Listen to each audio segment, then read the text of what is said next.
Hi guys, it's Kristen. Welcome back for another homeschooling video. In today's video, we're going to be talking all about morning basket, what it is, how we do it, and some ideas and suggestions and ways that you can incorporate it into your homeschool. If you've been in the homeschool community for very long, or maybe you're brand new and you've kind of just started delving into this idea and researching a little bit, it's likely that you have heard the term morning basket or morning time. There are a few other names that it goes by, but I think those are the two most popular. And so maybe you thought, what is it? Or maybe you've read about it and you know what it is, and you just you're not really sure how to put it into practice, how to fit it into your homeschool. So we're gonna talk all about that today. But first, I do wanna give you just a quick description of what morning time or morning basket is. This description comes from PamBarnhill.com. She's one of the ladies that I believe founded the morning time or morning basket idea, along with, I know Cindy Rollins had kind of coined the term too, so I'm not sure which of them actually did, but this is from her website, Pam Barnhill. It says, so what is a morning basket? A morning basket is a time in the day when everyone in the family can come together and learn together about specific subjects. All ages can homeschool together, doing activities like reading aloud, studying the arts, or even efficiently combining students for subjects like history and science. She talks about how it goes by different names, like I already mentioned, but it doesn't matter what you call it. The idea is the same. It's the whole family, basically, whatever grade, coming together and learning about specific subjects and things together. So this idea, I read about it years ago. I think it was before I even started homeschooling my children, and I just loved the idea of having this rhythm or routine, this kind of anchor to our day where we all gather together in the morning. Really, you can do it any time of day. Many people do it in the morning as kind of their first thing, but you don't have to. You can do it whenever you want. But this anchor in our day where we all just come together, we read our Bible, we sing a hymn, we go through these just beautiful subjects, maybe things that honestly would have been pushed to the wayside, things like art, composer study, you know, poetry, things like that, that maybe I would not have prioritized. I would have, you know, we jump right into the important stuff, right? Like language arts and math and history. And then, you know, by the end of the day, you're like, oh, I don't really feel like going and, you know, listening to this, you know, composer or whatever. And everyone's different, but that's just me. Probably what would happen if, I didn't have this morning time routine in our homeschool. So we've been doing morning time for many years now, and my kids are age 8, and then I have twin boys that are almost 7, and then I have a toddler who is 3. So we've been doing this for a long time, and every year it's looked a little bit different for us. You know, when my kids were just preschool and toddler, kindergarten and preschool and on like that, it's changed and morphed through the years. So this is probably the first year when we've been able to incorporate some more interesting subjects and things, such as composer study and art and poetry and recitation, things like that, which we didn't do as much in the past. So I do have other videos both on my other channel as well as this one of talking about past morning baskets, what we had in them, maybe what they looked like when my kids were a little bit younger. But just to give you an example, if you have younger kids, maybe a toddler and a kindergarten or first grader, morning basket might look something like just a children's poetry book that you read one poem out of, a Bible story, and maybe looking at a pretty piece of artwork or something like that. You could listen to music, you could learn folk songs or hymns if that's something that you're interested in, and as well a read aloud of some kind. Maybe that be one of the original Winnie the Pooh books, or maybe Charlotte's Web, things like that. And you just do little short bits of it every day, so you're not sitting for making your little, you know, kindergartner sit for an hour and listen to you, you know, read a chapter book, but just short little bits of each subject. And then every day over time, that just builds and builds and builds, and you'll really be amazed how many books that you are able to get through with just little bits of time every morning. As I said, I have other videos all about that, so I won't go into a ton of detail about our past baskets and things. So those will all be linked in the description box down below. So for morning time, you can either choose to just gather your basket on your own, whatever it is that you want to fit in. You can look up some ideas, maybe poetry, a read aloud, Bible, some art appreciation, something like that. You can do hymn study if that's something you're interested in, or you could follow a guide of some kind. So we are doing A Gentle Feast this year by Julie Ross, and so we decided to go with their morning time as well. Another great morning time resource would be Brighter Day Press on Instagram. I used her, I believe it was her Christmas study, Advent study, last year I think it was, and we loved it. I love everything. She's just such a beautiful person and super talented. She's coming out with some really neat homeschool resources. So if you're interested, I'll put her link in the description box down below. She's over on Instagram. She has all kinds of, she has a really beautiful morning time guide and a bunch of other kind of seasonal guides. So anyway, this is what we're using this year, A Gentle Feast morning time. So we're doing cycle 2, and the way this works is that there are plans. So it just goes week by week, and it gives you the plan for the week. And I have a separate little sheet of paper that every Sunday night I go through and I look at whatever week we're on, and I just jot down what it is that we're going to be working on each day, in both in our morning time as well as in our regular studies. So to give you an example, so for week 1, there's 4 different little Bible passages. So there's a reading in Mark and Exodus and Psalms and Proverbs. And then we, of course, are working on a Bible memory verse, which is really, really important for our family. And so it gives you the Bible memory passage here right in this book. That's one of the reasons why I love having this guide. And I'll show you more about the ways that it comes in really handy, having this guide in my hand and not having it online or where I'm needing to constantly print things and gather things. There's really something to be said about just having everything in one place, one basket, one book kind of thing. It just kind of simplifies things if you have kind of a busy life, which it seems like we all do these days. So our memory passage is right here on the back, and then we move into what they call the beauty loop. So for this one, the beauty loop is, it rotates through hymn study, poetry recitation, picture or composer study, poet study, and then there's a fables section. So you rotate through those 5 every week. So for instance, let's say we're on Monday. On Monday, we're doing our hymn study. So we're doing, for example, Oh, for a Thousand Tongues.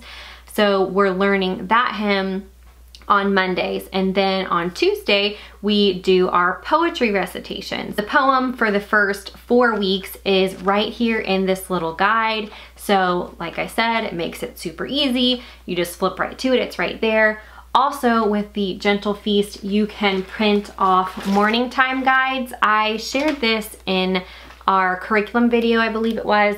I have these little covers available as a digital download in my Etsy shop, but it has these little menu inserts available. So I just printed these off. This is the scripture that we're memorizing, our hymn that we're learning, and then our poetry for the first 4 weeks. So each of the kids has one of these, and they just can flip to it and follow along with us, which they're all reading pretty much now. So that has been really helpful. So then on Tuesday we would do the poetry recitation, and then on Wednesday we would do either a picture study or a composer study. So for a picture study, they're in here, the examples. So to start with, we are studying Thomas Gainsborough, and so in here are a few of his paintings, so we're able to have it right here available to us.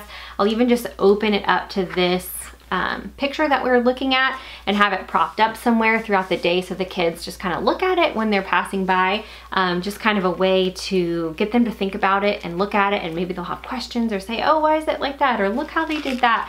Just to trying to get their mind, you know, thinking on things like that. Thinking and seeing beautiful things. So the picture study, let's say, would be on a Tuesday, and then the following week we would alternate, and that Tuesday would be a composer study. So then we would learn about a composer, which currently we are learning about Vivaldi, And so there's a little video to watch. She has clickable links where you can, it just gives like a little brief biography about him. And then we listen, there's a Spotify playlist.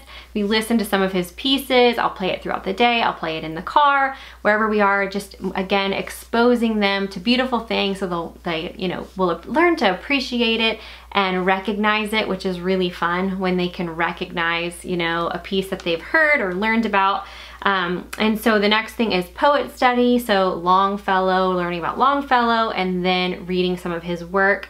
And then the next one was fables and tales. So we're doing American Tall Tales. It's a book called American Tall Tales with stories like Davy Crockett and Johnny Appleseed, all kinds of fun stuff like that, which the kids are really enjoying that. Those stories are super fun. So that's kind of how the rotation works. This really helped me to see that you don't have to pack all of it in one day. I think that is really common for people to think that every single day we need to sit down and do, you know, Bible, scripture memory, poetry, composer study, picture study, you know, read aloud, like all these things. And before you know it, you're spending 2 hours on morning time and the morning's halfway over and we need to move on to other things. So no, that is not the case at all. The way this is set up, we're rotating one thing per day, which makes it super manageable, very, very easy. Doesn't burn out me, doesn't burn out the kids. Our morning time is over really quick. I would say, I don't know, 25, 30, between like 25 and 35 minutes, something like that, just depending on the day. So it's really quite quick, and then we're able to move into our other subjects. A couple of things that we're doing in addition to everything in our Gentle Feast morning time plans are that I'm adding a couple of read-alouds that we do. Sometimes we do this in morning time, and sometimes we do this in the afternoon when my toddler's sleeping. So it depends on what is going on that day, what the morning's like, that sort of thing. One of the books that we've been reading through is Homer Price by Robert McCloskey. It's just a classic and a really fun, kind of a goofy story or goofy stories. And so we'll just read just one chapter a day. At some point, I keep it like in our morning basket, like, you know, along with those things, but sometimes it actually happens in the afternoon. Another book that we picked up recently and we're reading through, which we're really loving, is Girls Who Looked Under Rocks, The Lives of 6 Pioneering Naturalists. So it talks about a few different naturalists and scientists, or naturalists who became scientists back in a time when it was kind of frowned upon for women to do things like that. And including my boys, we're all enjoying this very much. We went on this, we read all about Maria Sibylla Merian yesterday, and it sparked all kinds of inspiration for the kids. They were making drawing butterflies. We had like a little YouTube tutorial up, and they really wanted it to look realistic because that's what she did. And anyway, it sparked all kinds of fun discussions and Googling of caterpillars and chrysalises and all sorts of things. So I highly recommend this book. I picked it up on Thrift Books. It was just a few dollars, and I really think it's one that we're going to come back to again and again. It's just super good. So that's another read aloud that we're just kind of including in to our morning time, or maybe sometimes in the afternoon. Other things I have in here is just a poetry book that we like, Out and About, a first book of poems. This is a good one, maybe if we need just an extra little bit of poetry that week, either because the kids aren't interested in the poem that's offered, or maybe we don't really care for it, whatever. This just gives us another option. Another thing, of course, I keep my Bible in here, or actually it's not always in this basket, but it's around. But you definitely need a Bible for following the morning time plans and that sort of thing. And then of course we have our morning time menus. And then the last thing that I wanted to share that we kind of added on in addition to our morning time plans and that sort of thing are these two books. So we are doing a lot of geography studying, and of course we're starting with our own country. So I really want to get the kids comfortable and just aware of all the states and what's there, what's important about them, different things like that. And so one of the ways we're doing that is we're going through this, the 50 States books. You've probably seen this around. It's a pretty popular one. I was so surprised by how huge it is. I don't know if you can tell how big it is. trying to like give an example. Oh, this is just like average 8.5 by 11 paper, I guess. So it's pretty massive. Anyway, you've probably seen it around. Many people have it. I've seen it in lots of homeschool rooms, but we are just going state by state, which each state gets like a 2-page spread. And it gives you information about the state, kind of what it's known for, its capital, its bird, its largest cities, maybe what it was named after, the flower, the tree, the time zone, all sorts of things about like the soil and what grows well there, any important history or what the capital is like, important dates, all sorts of stuff. So it is really a quick little read to go through once a day. Like I said, we're just going through this once a day and reading about each of them. And then if the kids have questions, we have a phone or a computer or something nearby, and we're just looking it up and finding like real photos of things, maybe of certain landmarks or things like that. It's really just sparked a ton of conversation and interest in the kids. I actually find them with this book often in the afternoons, just sitting on the couch flipping through it, talking about different things, quizzing each other on, you know, what's the state tree of Georgia or whatever, which is funny. So we're starting with this one, and then after we get through this one, or maybe if we get part the way through, I'm gonna add in this one, which is 50 Adventures in the United States. And so this one talks about things that you can do in each state, or something kind of that makes it stand out. So in Delaware, it's talking all about the different types of dolphins and things that you can see there. Connecticut, we're talking about snowshoe through forests and meadows, and it's talking about the wildlife and things that are there. And so Nevada, stargaze under a dark night sky. So it's talking about how you can see so many stars in the middle of the desert. So kind of cool. Again, trying to really work on geography and just an awareness of our country. And I'm really excited to move on from our country and start looking at other countries and continents and that sort of thing too. I think that covers everything. I hope that was helpful for you. I hope I was able to explain everything in a way that made sense. Any questions, definitely leave them in the comments down below. I am planning on filming a, do morning time with us video. So where I kind of put the camera up and just kind of give you a real life look at what morning time looks like in our home. I'll also do the same for our regular studies, our A Gentle Feast, science, all those things, history, as well as math and language arts, all of that stuff. So I have plans to take you through that stuff very soon. So thanks for being here. Again, I hope it was helpful. If you have questions, leave them down below. If you enjoyed the video, give it a thumbs up, and please don't forget to subscribe if you're not already. I love having you guys here. I love this little community that we're building, and so I just appreciate you being here. All right, thanks for watching, and I'll see you in the next video. Bye.